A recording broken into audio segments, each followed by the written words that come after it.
आदाब नाजरीन, चलती रहेगी जिंदगी में आप सभी का इस्तकबाल है। मैं हूं सैयद अहमद जीलानी। नाजरीन, जैसा कि आप जानते हैं, मौसम बरसात में बारिशों और सैलाब के बाद मुख्तलिफ किस्म की बीमारियां फैलने का जबरदस्त अंदेशा होता है और जो वबाई शक्ल इख्तियार कर सकती हैं। गंदे पानी में मुख्तलिफ बीमारियों के जरासीम पाए जाते हैं। जरासीम वाला पानी पीने या इस्तेमाल करने से ज्यादातर मैदे और आंतों की बीमारियां लाहक होती हैं, मसलन हैजा, बुखार, पेचिस, डायरिया वगैरह। तो पेट के कीड़े भी इसमें होते हैं, ऐसा कहा जाता है। बारिशों और सैलाब के बायस फ़ज़ा में नमी और धूप से पैदा होने वाले हवस की वजह से आँखों के अमराज में भी इजाफा हो सकता है, इसका इम्कान है। और आँखों के दुखने से लेकर आँखों का अल्सर होने का भी ख़तरा हो सकता है। आँखों की सूजन, जलन और इनसे पानी बहने की बीमारियां भी हो सकती हैं। तो सैलाब और बारिश ज़दा इलाकों में फोड़े, फुंसियाँ और खारिश के अमराज फैलने का ज़बरदस्त अंदेशा है। जुलाई और अगस्त के महीनों में गर्मी की शिद्दत और सूरज की तमाज़त में इजाफा हो जाता है। इतनी गर्मी पड़ती है कि हर कोई अमान और हिफ्ज़ में चिल्ला उठता है। घर से बाहर निकलना दूभर हो जाता है। बहुत ज़्यादा गर्मी और धूप की शिद्दत में बाहर निकलने से सनस्ट्रोक या हीट स्ट्रोक हो सकता है, जिसका अगर फौरी इलाज न किया जाए तो मौत भी वाक़ई हो सकती है। तो ज़्यादा गर्मी में बहुत ज़्यादा पसीना आने से जिस्म में पानी और नमक की शदीद कमी हो जाती है। ऐसी हालत में पेट और टांगों में शदीद दर्द होता है और बहुत कमज़ोरी महसूस होती है। और वहीं बारिश के मौसम में डिज़ास्टर मैनेजमेंट की जिम्मेदारियां भी काफ़ी बढ़ जाती हैं। अक्सर शहरों में इनकी खिदमात हासिल की जाती है। सैलाब का पानी घरों में दाखिल हो जाता है, बहुत से लोग फंस जाते हैं, उनको बहिफाजत निकालना। और बारिश के मौसम में अक्सर पुरानी इमारतें या ज़ेर तामीर इमारतें भी हादसे का शिकार हो जाती हैं। तो ऐसे में डिज़ास्टर मैनेजमेंट की जिम्मेदारियां काफ़ी बढ़ जाती हैं। तो आज हमारे साथ दो खास मेहमान हैं। मौसमी बीमारियों में किस तरह के एहतियाती इक़दाम किए जाएं और डिज़ास्टर मैनेजमेंट का क्या रोल होता है, एनडीआरएफ का क्या रोल होता है, इस सिलसिले में खास मेहमान को हम जोड़ेंगे। आशीष कुमार हैं, डिप्टी कमांडेंट एनडीआरएफ, और हमारे खास मेहमान हैं डॉक्टर नरेश चावला जी, नेशनल जॉइंट सेक्रेटरी IMA। आप दोनों का बेहद खैर मकदम है, इस्तकबाल है, स्वागत है सर। आशीष जी, हमारे साथ रोज़ाना इस प्रोग्राम में डॉक्टर्स जुड़ते हैं और नरेश चावला जी की ख़ास बात यह है कि हमारे प्रोग्राम से पिछले 2-3 साल से लगातार जुड़े हुए हैं और हमारे जो व्यूअर्स हैं उनकी सेहत का पूरा ख्याल रखते हुए वो मशवरे देते हैं। लेकिन आशीष कुमार जी, आज आप जुड़े हैं, हमने मुनासिबत से इसलिए जोड़ा है कि बारिश का मौसम आप देख रहे हैं। महाराष्ट्र की हम बात करें, असम की हम बात करें, सैलाब है, पानी में देहात डूबे हुए हैं, शहरों में पानी दाखिल हो जाता है।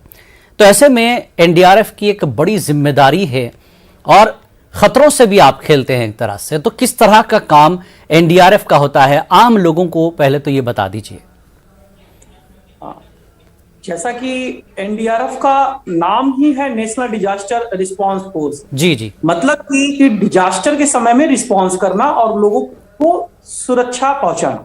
जी, तो जब भी डिजास्टर और डिजास्टर लाइक सिचुएशन होती है, वो चाहे बाढ़ हो या फिर कोई बहुत बड़ी बिल्डिंग कोलैप्स हो, कोलैप्स स्ट्रक्चर में लोगों को बचा के लाना हो, या हाई राइज रेस्क्यू हो, या परमाणविक, आणविक या किसी अन्य रेडिएशन टाइप की कोई भी घटना होती है, उसमें एनडीआरएफ काम करती है।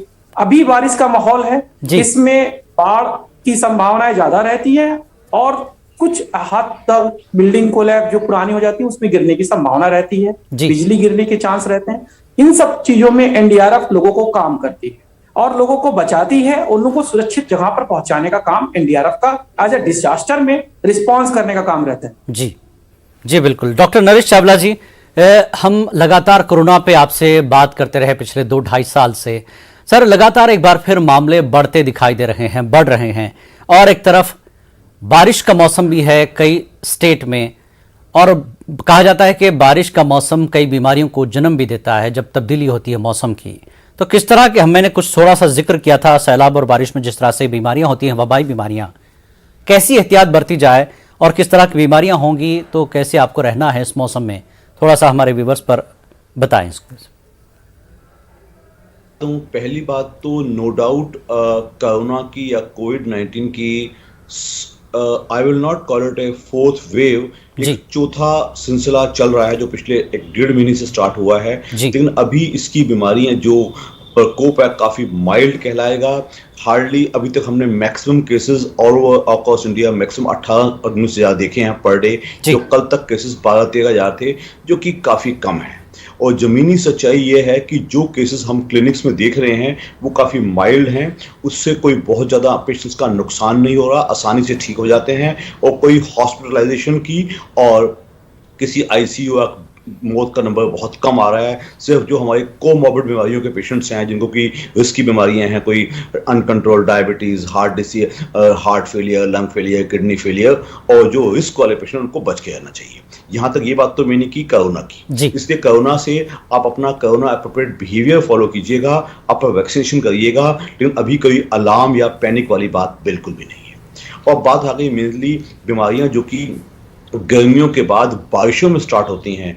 Incidentally all across India, even मैं दिल्ली का रहने वाला एक मेडिकल प्रैक्टिशनर हूँ, पिछले 40 साल हो गए, ये एक कहते हैं वार्षिक सिलसिला बन गया है, सालाना सिलसिला बन गया है कि जैसे ही गर्मियां समाप्त होंगी, बरसातें आएंगी और बीमारियों की भरमार शुरू हो जाएगी। मोस्टली बीमारियां पानी से रिलेटेड हैं, चाहे वो कहा जाए कि गंदा पानी से या गंदा खाने से हैं, चाहे उसमें हम टाइफाइड कह लें, चाहे हम इसमें कोलरा कह लें, चाहे हम इसमें हम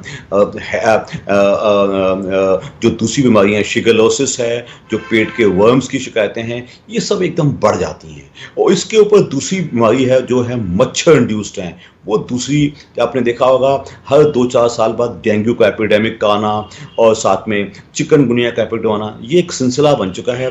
तो मेरी सरकार से आपके चैनल के थ्रू एक ही गुजारिश है, हमारी म्यूनिसिपैलिटीज़ हैं, हमारा एक ऑलमोस्ट विकसित देश होने वाला है, तो थोड़ा हेल्थ पे ध्यान ज़्यादा देके म्यूनिसिपैलिटीज़ अगर अपनी वाटर ड्रेनेज पे और अगर सफाई पे ज़्यादा ध्यान दें, तो हम ये जो टाइटल है हमारे देश पे लगा हुआ है कि बीमारियां आनी ही आनी हैं, इनसे काफ़ी हद तक बच जाएंगे। इसके अलावा मैं आम जनता को, आम आवाम को सलाह दूंगा कि आपकी सफाई की जिम्मेवारी, आपके घर में पानी इकट्ठा ना हो, आपके घर में डेंगू का, चिकनगुनिया का मच्छर, मलेरिया का मच्छर ना पनपे, ये जिम्मेवारी आपकी भी है। तो ये जिम्मेवारी न केवल सरकार की जिम्मेवारी ना केवल सरकार की और म्यूनिसिपैलिटीज़ की है, ये जिम्मेवारी हर हाउस होल्ड के हर प्राणी की भी अपनी है कि अपनी सफाई का ख्याल रखा जाए। तो उससे मैं समझता हूँ कि काफ़ी हद तक हम बीमारी से बच सकते हैं। इसके अलावा दूसरी बीमारियाँ जो हैं, जैसे जो बरसात पे आने से, भीग जाने से, बड़े लोग, जैसे छोटे बच्चे हैं, इनको निमोनियाज हो जाते हैं, बैक्टीरियल इन्फेक्शंस हो जाते हैं, स्किन इन्फेक्शंस हो जाते हैं, इनसे बचने के लिए अलग। इससे पहले जो अभी मत भूलिए कि अभी गर्मियाँ भी समाप्त नहीं हुई हैं, गर्मियाँ भी अभी चल ही रही हैं कुछ जगहों पे। हिंदुस्तान कहते हैं ना, ट्रूली एक ऐसा देश है जहाँ सब कुछ देखा जा सकता है। बिल्कुल सर। एक तरफ सूखा चल रहा होता है, एक तरफ फ्लड्स चल रहे होते हैं। तो आई थिंक इसमें नो डाउट एनडीआरएफ का रोल बहुत ज़्यादा है, उनका रोल लोगों को बचाने में है फिजिकल रूप में, और हमारा रोल है लोगों के स्वास्थ्य को ठीक रखना। और एट द सेम टाइम मैं हमेशा अपने पेशेंट्स को और आम जनता को हेल्थ एजुकेशन देना बहुत जरूरी है। खाली एक डॉक्टर से इलाज करवाना एक चीज़ है, लेकिन अगर आपको मालूम है कि आप मच्छर से कैसे बचेंगे, आपको मालूम है कि आप स्वच्छ पानी पिएंगे, आपको मालूम है कि आप सड़क छाप चीज़ें नहीं खाएंगे, खुली चीज़ें नहीं खाएंगे, मक्खियों से बचेंगे, तो मैं समझता हूँ काफ़ी बिल्कुल ये बेहद ज़रूरी है इस तरह के मौसम में। जैसा कि आपने इशारा किया, गर्मी ख़त्म होती रहती है, मौसम बदलता रहता है, बारिश है, तो ऐसे में इलाज के साथ साथ थोड़ी जानकारी भी बेहद ज़रूरी है, इब्तिदाई तौर पर आप कैसे अपने आप को बचा सकें। आशीष जी, जिस तरह से डॉक्टर नरेश जी ने भी कहा कि एनडीआरएफ का एक बड़ा रोल होता है जब कभी किसी रियासत, किसी स्टेट में, अब देखिए, अब हम महाराष्ट्र की हम बात कर लें, असम की हम बात कर लें, सैलाब से बहुत बुरी तरह से असम इस वक्त बहुत बुरी हालत में है, कई लोग बेघर हो गए हैं। सर, एनडीआरएफ की जो टीम होती है, ये इसमें कई लोग होते हैं, मेडिकल प्रैक्टिशनर्स भी इसमें होते हैं, इंजीनियर्स भी होते हैं, कई तरह के लोग होते हैं। तो ये किस तरह की टीम होती है, कैसे काम होता है बाढ़ में? अगर अब असम में काम चल ही रहा है एनडीआरएफ का। देखिए, एनडीआरएफ की जो टीम होती है उनको डिजास्टर के टाइप्स, आप डिजास्टर के हिसाब से किस प्रकार का डिजास्टर होता है उसी हिसाब से एनडीआरएफ के लोगों को ट्रेनिंग दी जाती है, उनको ट्रेन किया जाता है, उसी हिसाब से उनको इक्विपमेंट भी दिए जाते हैं। अब एक टीम कहीं पूरे ऑल ओवर इंडिया की बात करें, अलग अलग जगह की अलग अलग वल्नरेबिलिटी है। वल्नरेबल मतलब कहीं लैंडस्लाइड प्रोन एरिया है जहां पर लैंडस्लाइड की घटना ज्यादा होने की संभावना है, कहीं बाढ़ आने की ज्यादा संभावना है। हर साल पिछले 10 साल के आंकड़े हम देखते हैं वहां पे बाढ़ आने, तो हमारे पास वैसे ही ट्रेन पर्सन होते हैं, वहां पर हम उन्हीं लोगों का डिप्लॉयमेंट करते हैं। एक तो हमारा पहले से डिप्लॉयमेंट होता है जब ऐसी घटना घटने से पहले।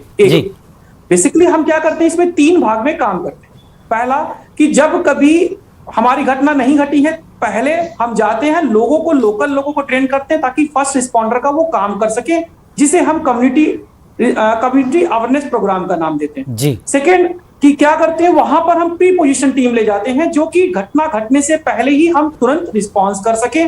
प्री पोजीशन का मतलब कि घटना हो सकती है करके हम पहले ही उस मानसून के पहले वहां पर प्री पोजीशन हो जाते हैं जी। तो और एक जब घटना घटती तो तुरंत रिस्पांस करने का एक क्विक रिस्पांस करने की टीम जो हमारी होती है, जो 24/7 अलर्ट रहती है, वो करती है।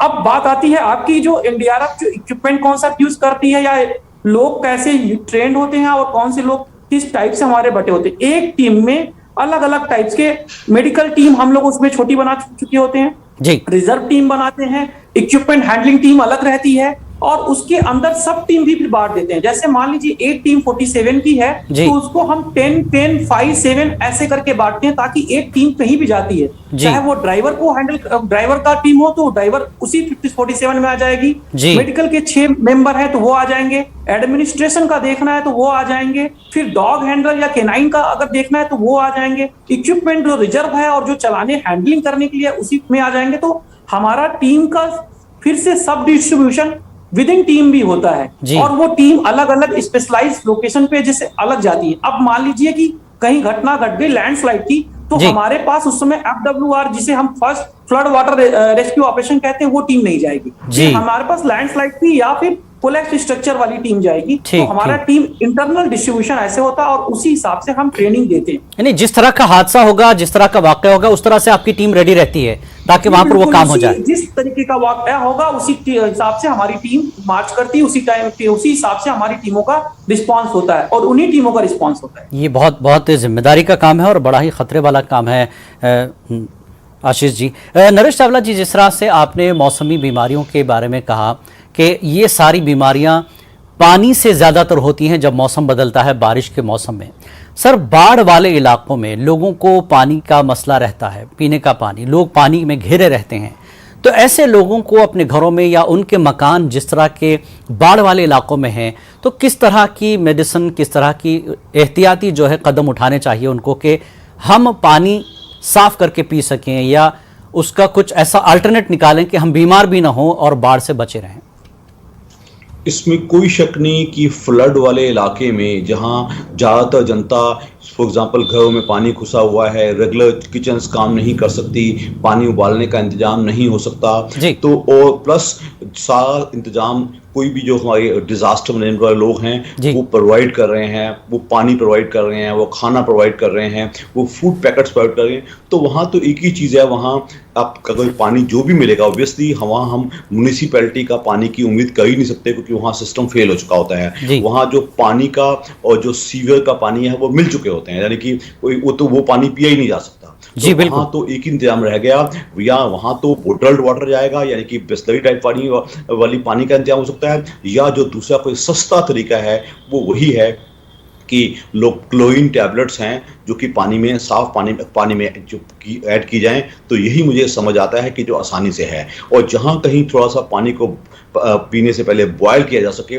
तो वो अच्छा तरीका मुझे समझ आता है। अदरवाइज इसमें कोई शक नहीं है कि बाढ़ के इलाकों में इट इज़ वेल नोन कि जहाँ कहीं भी बाढ़ आएगी वहाँ देखा गया है कि बीमारियों की भरमार हो जाती है। भरमार मीन्स एक्चुअल भरमार, गैस्ट्रोएंटेराइटिस, कॉलरा, टाइफॉइड, और अगर मच्छर पैदा हो गया तो साथ में डेंगू भी और चिकनगुनिया भी और मलेरिया भी इनकी होती है। ऑब्वियसली वहाँ डॉक्टर्स की टीम का साथ साथ बहुत ज़्यादा एक्टिव होना बहुत ज़रूरी है, और मैं समझता हूँ एनडीआरएफ की टीम के साथ साथ हमारी इंडियन मेडिकल एसोसिएशन के डॉक्टर्स को इन्वॉल्व किया जा सकता है, ताकि वहाँ की डॉक्टरों की बड़ी टीम हो, क्योंकि लोग एक विपदा से तो निपट ही रहे हैं, इस बीमारी से बच सकें, यही हम सबकी मिलकर कोशिश होनी चाहिए। बिल्कुल सर, बहुत अच्छा मशवरा आपने दिया।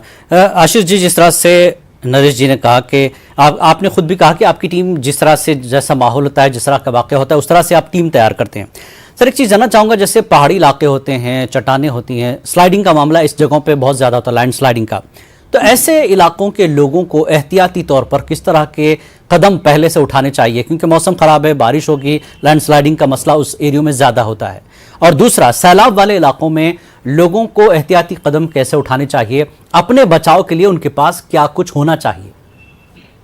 देखिए, इसमें मेरा मानना है कि 3 चरणों में काम होना चाहिए। पहला ये होना चाहिए कि प्रॉपर अनाउंस होना चाहिए कि वो पूरे इलाके को सेफ्टी जोन में ले जाया जाए। जैसे उसके लिए कुछ एहतियात लोकल प्रशासन द्वारा, जो भी राज्य गवर्नमेंट है, उनको अलग अलग नेटिंग सिस्टम होती है, जहां भी लैंडस्लाइड होती है उनको नेट के द्वारा ढकना चाहिए और उनको उसकी देखभाल करनी चाहिए और उसकी एक ऑडिट रिपोर्ट होनी चाहिए कि प्रॉपर उसको देखभाल किया जाए। दूसरा, अगर वहां से कोई भी रूट गुजरता है जो कि प्रभावित कर सकता है लोकल यात्री लोगों को और वहां के रहवासी लोगों को, तो पहले वो रूट का डाइवर्शन करना चाहिए, ताकि उस 2-3 महीने में जहां लैंडस्लाइड होने की संभावना ज्यादा है तो वो रूट ना इस्तेमाल किया जाए, उसका कुछ ना कुछ डाइवर्सन बनाना चाहिए, उसका कुछ नया ऑप्शन बनाना चाहिए कि हम 2-3 महीने तक इधर से ट्रैफिक चाहे कुछ भी हो, हम इधर से रूट नहीं फॉलो करेंगे क्योंकि लैंडस्लाइड प्रोन एरिया है।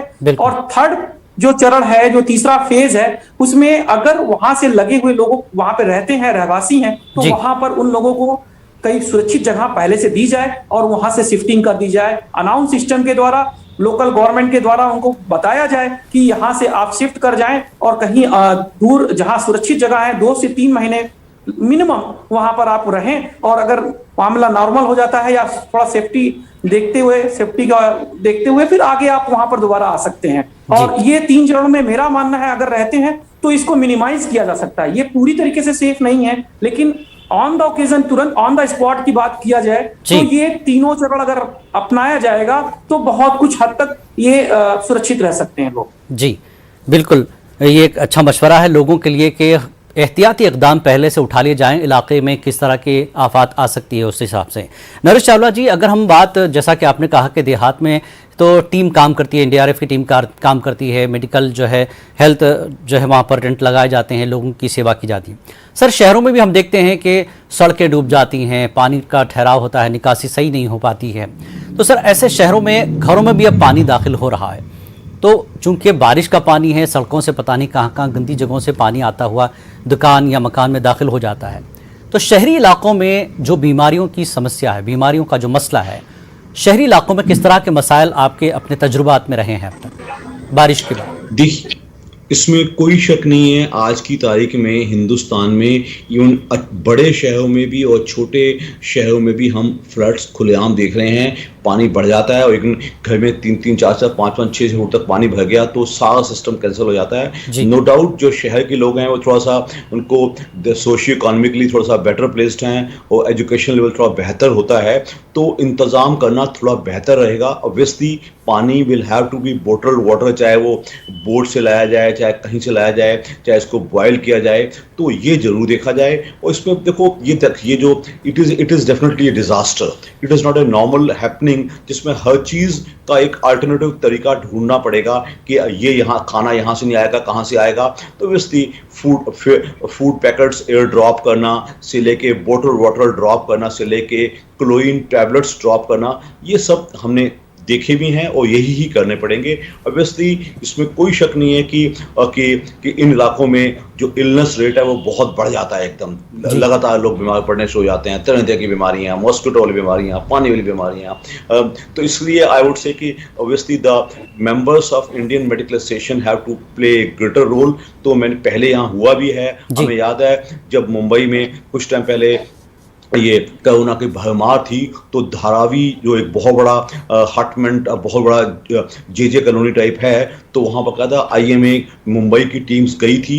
और ऐसा हमेशा लोकल आईएमए टीम्स जाती हैं और जितना जल्द अच्छे से अच्छा हो सके करने की कोशिश हमेशा की जाती है, ताकि लोगों को बताया भी जाए सफाई, सेफ्टी, सफाई का इंतज़ाम, बीमारी से बचने का इंतज़ाम, मच्छर से बचने का इंतज़ाम, ये सब ऑनगोइंग चीज़ें लगातार एक साथ चलाई जाती हैं। जी नरेश जी, एक चीज़ और जानना चाहूँगा साथ ही साथ कि ये मौसम की बीमारियाँ अचानक बारिश के फौरी साथ शुरू हो जाती है, तो घर में हमें एहतियात के तौर पे, चूँकि अब कभी रात में अचानक किसी को बुखार हो गया है, खांसी हो रही है या सर्दी से सर दर्द हो रहा है, ऐसी चीज़ें अचानक होती हैं, अचानक डॉक्टर के पास जाना थोड़ा मुश्किल होता है, तो कौन सी ऐसी दवाएँ हैं जो घर में एहतियातन रहनी चाहिए, जो आपको फर्स्ट एड के तौर पर इस्तेमाल कर ली जाए?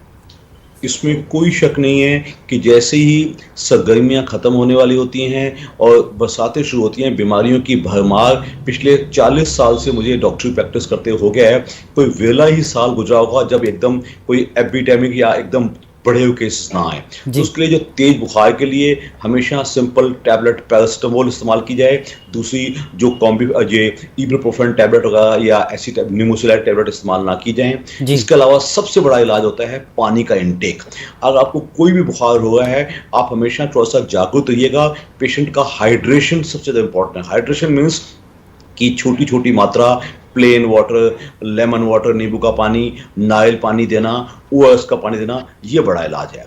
तीसरा, पेशेंट को अगर वॉमिटिंग्स हैं, लूज मोशंस हैं, तो भी उसके लिए कोई घर का ही अगर मेथड निकालना है तो छुटपुट टैबलेट्स घर में रखी जा सकती हैं। एसिडिटी की टैबलेट्स, वॉमिटिंग की टैबलेट्स। एटलीस्ट बड़े शहरों में अच्छा हम समझते हैं, केमिस्ट नेटवर्क बहुत अच्छा है, और डॉक्टर्स के जिसको हम इंग्लिश में नेबरहुड डॉक्टर्स कहते हैं, ऑल अक्रॉस इंडिया एक फैमिली फिजिशियंस का नेबरहुड नेटवर्क बड़ा पावरफुल है। वो हम समझते हैं कि उनके आप टच में रहते हैं, उनसे आप गाइडेंस लेते रहते हैं, तो मेरे हिसाब से बहुत दिक्कत नहीं आनी चाहिए। और जहाँ तक दूर दराज के प्रदेशों में, जहाँ मतलब कि गांव दूर दूर तक फैले हुए हैं, तो वहाँ मैं समझता हूँ प्राइमरी हेल्थ सेंटर्स और सब सेंटर्स सेवा प्रोवाइड कर रहे हैं। हालांकि वहाँ और बेहतरी की गुंजाइश है, लेकिन मेरे हिसाब से कुल मिला के हम इसको अच्छे से मैनेज कर सकते हैं। जी बिल्कुल। डॉक्टर नरेश चावला ने बहुत अच्छे मशवरे दिए हैं ऐसे लोगों के लिए जो अगर अचानक बीमार होते हैं इस तरह के मौसम में, तो वो छोटी मोटी दवाएं अपने पास रखें, लेकिन डॉक्टर के पास ज़रूर जाएं। ये नहीं कि आपने 1-2 दिन दवाएं ले ली और आपको लगता है कि कम हो रहा है, ऐसे नहीं। इसका बाकायदा इलाज कराया जाए, क्योंकि मौसमी बीमारियां कभी कभी लंबी भी हो जाती हैं। आशीष कुमार जी, जिस तरह से आप लोगों का काम है सर, हम देखते हैं बाढ़ वाले इलाकों में लोगों को अब काफ़ी जो है उनको जानकारी हो जाती है कि हम बाढ़ वाले इलाके में रहते हैं, बारिश होगी तो हम कम से कम इतना तो डूब जाएंगे। तो सर, अचानक जिन इलाकों में बारिश हो जाए और उनको अंदाज़ा भी नहीं कि हम डूब सकते हैं, तो उनके लिए, उनके बचाव के लिए कौन सी चीज़ें एहतियात के तौर पर उनके पास होनी चाहिए? अक्सर कहा जाता है कि टॉर्च हो, रस्सी हो या ट्यूब, इस तरह की चीज़ें जो हैं, जो एहतियातन ऐसे इलाकों के लोगों के पास कम से कम होनी चाहिए, जैसा कि आसाम में आप देख रहे हैं और महाराष्ट्र के देहात के इलाकों में भी आप देख रहे हैं।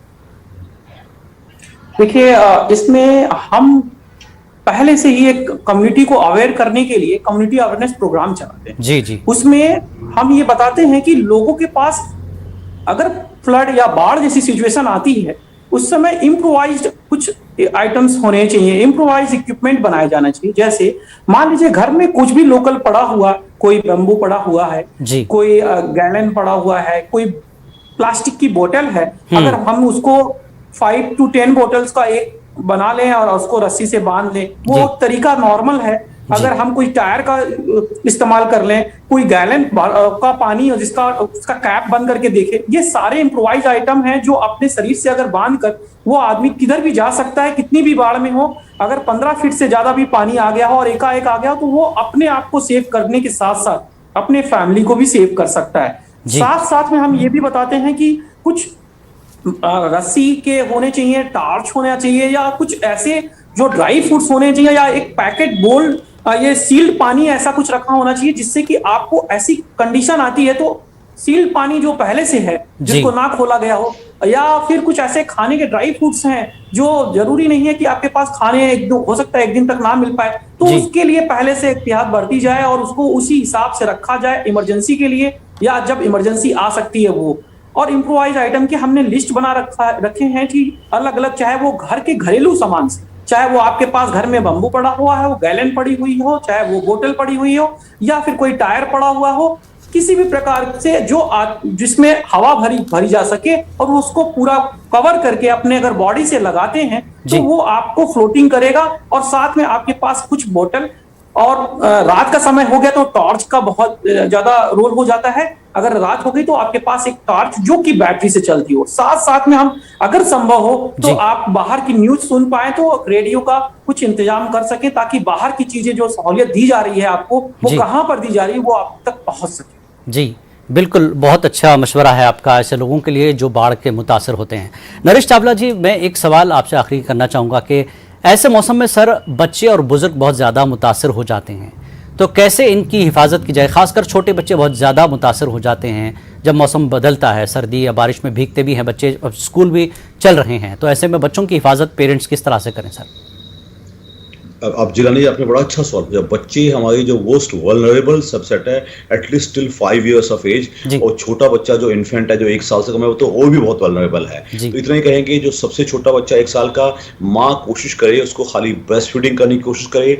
उससे जो बड़ा बच्चा है उसके लिए सबसे पहला इंतजाम होता है कि आप पानी, बच्चे को सेफ वाटर जरूर मिलना चाहिए। तो चाहे उबाल के अपने पास बोतल रखें या जैसे भी रखें, बच्चे को स्वच्छ पानी मिले, प्लस बच्चा का जो शरीर है वो पूरी तरह कवर्ड होना चाहिए ताकि मॉस्किटो वगैरह बाइट ना कर सकें। ये, और प्लस साथ में सिर्फ पैरास्टामोल जो कि आसानी से सस्ता सा अवेलेबल होता है, आपके पास हमेशा होना चाहिए। तो एक मैंने कहा, बच्चे को कवर करने का इंतजाम, एक सफाई का इंतजाम, एक पानी का इंतजाम, ये 3 चीजें मिनिमल हैं। इससे हमारे हिसाब से एटलीस्ट अगर बच्चे को फीवर होता है तो भी हम कवर कर लेते हैं, बच्चे को कोई वॉमिटिंग्स या लूज मोशंस लगती हैं तो भी कवर कर लेते हैं। और शहरों में तो मैं कहूँगा कि बाकायदा दवाइयाँ अवेलेबल होती हैं, आप कुछ दवाई अपने पास हमेशा आम घरों में लोग रखते हैं। तो ऐसा डिजास्टर कोई होता है तो आप थोड़ा बहुत इंतजाम करके रखेंगे तो आप काफी सेफ होंगे। जहां तक बड़े बूढ़ों की बात है जो 60 years या 65 years के ऊपर हैं और जो किसी न किसी बीमारी के पहले से पेशेंट हैं, तो उनका इंतजाम भी करना बहुत ही जरूरी है। उनकी दवाइयां बंधी हुई होती हैं, तो थोड़ा सा इंतजाम करके किसी भी ऐसे अकस्मात आने वाले डिजास्टर से पहले थोड़ा सा आप जो कॉन्शियस रहते हैं और जागरूक रहते हैं और तैयार रहते हैं, तो मैं समझता हूँ काफी हद तक बचा। इस तरह की सेफ्टी बहुत ज़रूरी है और पहले से एहतियाती जिम्मेदारियां हमको निभानी पड़ेगी। बहुत बहुत शुक्रिया आशीष कुमार जी, एनडीआरएफ की तरफ से आपने लोगों को एक अच्छे सुझाव दिए, बहुत ही अच्छी जो है मशवरे दिए। डॉक्टर नरेश चावला जी, आपने भी लोगों की सेहत की हिफाजत को लेकर बेहतरीन मशवरे दिए, खासकर बच्चों की हिफाजत के लिए आपने बहुत अच्छे मशवरे दिए हैं लोगों के लिए। हम उम्मीद करते हैं कि ज़िंदगी यूँ चलती रहे, लेकिन लोग सेहतमंद रहें। मौसम बदल रहा है और कई जगहों पर सैलाब भी है, तो अपनी हिफाजत आप खुद भी करें। आप दोनों मेहमानों का बेहद शुक्रिया। चलती रहे ज़िंदगी में। आज फिलहाल इतना ही। आदाब।